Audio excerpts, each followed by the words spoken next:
Hello and welcome to Fellowship of Geeks. I'm Jim, I'm Diane. and we're going to talk about everyone's favorite movie snack, Popcorn. popcorn. Well, not so much popcorn, but the popcorn conveyances of our modern age. Conveyances. Or known as buckets, pails, no longer the bags. Well, I don't know if the Jurassic Park print counts as a pail. Right? It's more of a platter. So I will say, we kind of grew up in the movie theater. We both worked in theater business.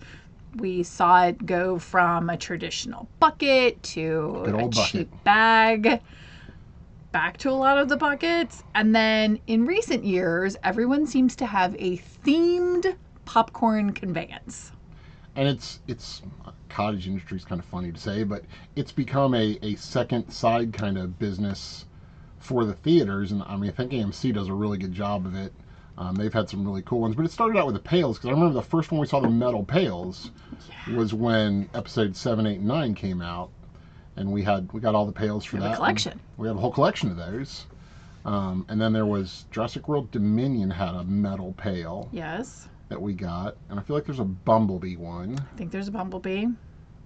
There's something else that looks like Matrixy, but it wasn't from a Matrix movie.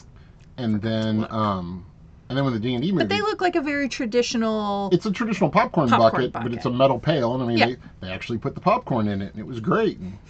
And now they're like, do you want the popcorn in your special collector's conveyance? Of course not. Leave it in the plastic. Give me a separate bucket or bag or whatever they happen to be using at the time. So we also got we missed out on the D&D die one. We did miss the D&D. And that one we just didn't get to the theater in time to see that, but I really wanted that. That'd be a cool thing to hold. That one would be cool. And they were going for like $100 on eBay. I'm like, no thanks, I'm good. And then the first one we got, I think, was the Ghostbusters Ecto 1 or 2 or 3, whichever one it was. And it was a big plastic model. It was kind of basic for what it was. But then we got the Ghost Trap, and that one like lit up and had the green plexiglass on it. And that was really cool. It didn't hold much popcorn. Cool. Not that we ever put popcorn in it, God forbid. No. And the theaters have been very generous about, here's actually a large size popcorn, so you can bring it back and get it refilled, and you can eat your popcorn and put your butter on it, and not the teeny amount of popcorn that fits in the really big fun ones like the Ecto 1 and the Trap. And then Con and I went to Mission Impossible this summer, and they had a completely different take on it. You could get like the Mission Impossible reel, and you could get that one, but they also had a cup that came with actual working binoculars that attached to the top of it. So that was fun and different because it wasn't just another popcorn conveyance.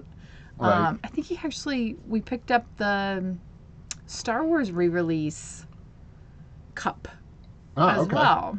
I mean, when we worked in the theater toward the end of our tenure, like the big 32-ounce themed tumbler, because whatever we had, I mean, I got one of those and just like drank Diet Mountain Dew out of it all summer long. But that was like, as far as the biggest, like, it was like, oh, whatever movie came out, we'd have Mission Impossible bags. Big deal. I hope nobody saved those bags. That'd be kind of sad. Like, but they had value because you inventory those. So, but now they've really upped their game. And I mean, you've got the giant Galactus head that, you get like two big hands and Galactus head. It's not as big as the WizKids Galactus that they had years ago, but it still is like, but they wanted a fortune for that one. I'm like, well, and Fantastic Four and Galactus are slightly fringy. It's not Superman, it's not Batman, it's not the Avengers. And so, two things. We went and saw Jurassic Park, and so we got the big footprint one, which is the most impractical. It's a platter. Popcorn thing I've ever seen. And probably in reality does not hold as much as like even a medium popcorn, unless it's like spilling out everywhere or something. It's a little strange and a little bizarre. It is a little over the top. It was a little over the top. But that was the whole reason to get it. It was, it's a fun thing to do. And so, but it raised the question to me, like, have we gone too far with this? Well, my example for that is when we went and saw the re-release of Revenge of the Sith, and got the Darth Vader head popcorn I conveyance. forgot about the Darth Vader which head. was really cool. They also, it was toward the, I don't know, the tail end of the short run of The Accountant 2.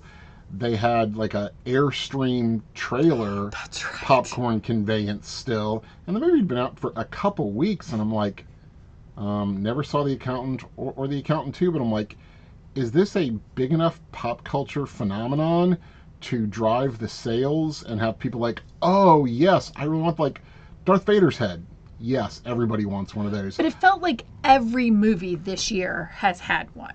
To some extent. And the Right. different theater chains have different ones. The Jaws re-release had a Jaws head, and Which I'm still surprised we don't own, but you know. I'm running out of space to put these things. Because the other problem was the Fish. metal tins that we got, we reused those. And those were cool. I mean, you could put snacks in them. We did, we had the Star Wars ones. We put some parchment paper in it and put porg nuggets, also known as chicken nuggets, in there one night we were entertaining, had some people over to play games. So it was a nice reuse. Right. That's right. Who needs fine china when you have a metal Star Wars popcorn bucket you can entertain with?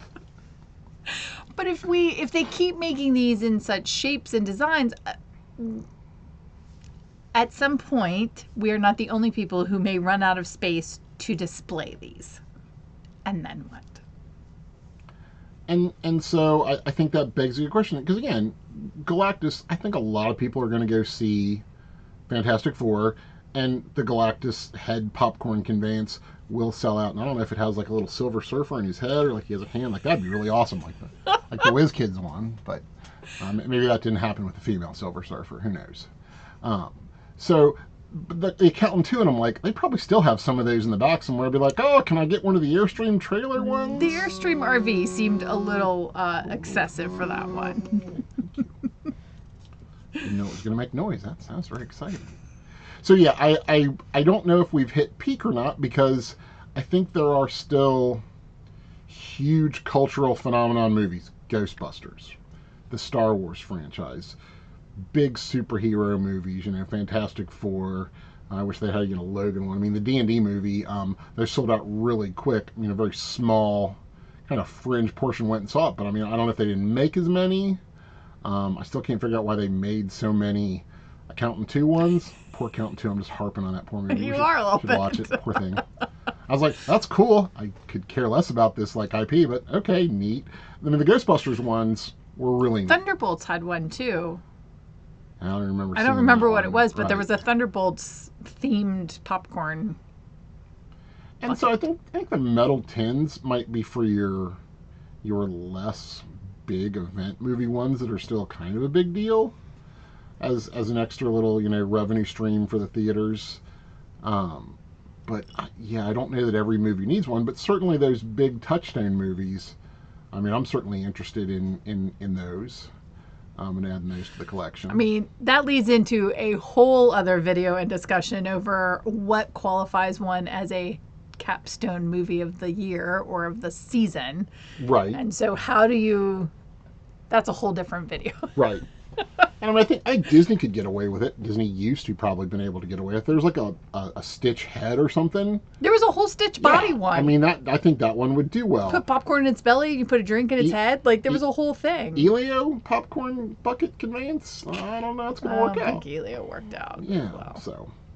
So definitely. Sorry. Well, definitely let us know your thoughts on that. If you like the popcorn conveyances, if you like buckets, if you like the stupid bags that the theaters went to, because they were environmentally friendly or cheaper to make, or I don't know, whatever reason they gave us at the time. But I hated bags. I always liked the buckets. That's probably why I like the fancy collector's conveyances. So let us know your thoughts in the comments, and we'd definitely like to hear from you. And which ones did you have, and what do you think is a touchstone movie? And did anybody out there buy the Accountant 2 Airstream? We would love to know. So thanks for joining us and listening to us talk about popcorn snacks.